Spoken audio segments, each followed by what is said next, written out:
দীর্ঘদিন পর প্রিয়জনকে দেখার অপেক্ষায় স্বজনরা, তবে স্বজনের সন্ধান না জানা ফিলিস্তিনিদের এ অপেক্ষা ক্রমেই দীর্ঘ হচ্ছে। যুদ্ধবিরতির চুক্তি মেনে কয়েক দফা ইসরায়েলি জিম্মিদের মুক্তি দিয়েছে ফিলিস্তিনের স্বাধীনতাকামী সংগঠন হামাস, কিন্তু নানা অজুহাতে চুক্তির শর্ত ভঙ্গ করছে ইসরায়েল। স্থানীয় সময় শনিবার ৬ জিম্মির মুক্তির বিনিময়ে ৬২০ ফিলিস্তিনি বন্দীকে ছাড়ার কথা ছিল ইসরায়েলের, তবে শেষ মুহূর্তে বেঁকে বসেন নেতানিয়াহু। তেল আবিব দাবি করছে অপমানজনক অনুষ্ঠানের মাধ্যমে জিম্মিদের সম্মান ও অপপ্রচার করে হামাস বারবার চুক্তি লঙ্ঘন করছে। এর জেরে বন্দী মুক্তি বাতিলের সিদ্ধান্ত হয়েছে। নেতানিয়াহুর এমন পদক্ষেপে বেজায় চটেছে হামাস।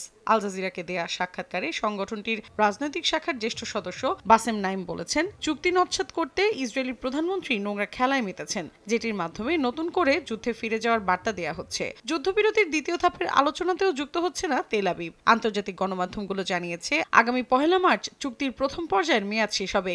এর আগেই পরবর্তী পর্যায় নিয়ে হামাস ইসরায়েলের ঐক্যমতে পৌঁছানোর কথা। একই দিন তেল আবিবের রাজপথে আন্দোলনে যোগ দেন হাজারো মানুষ।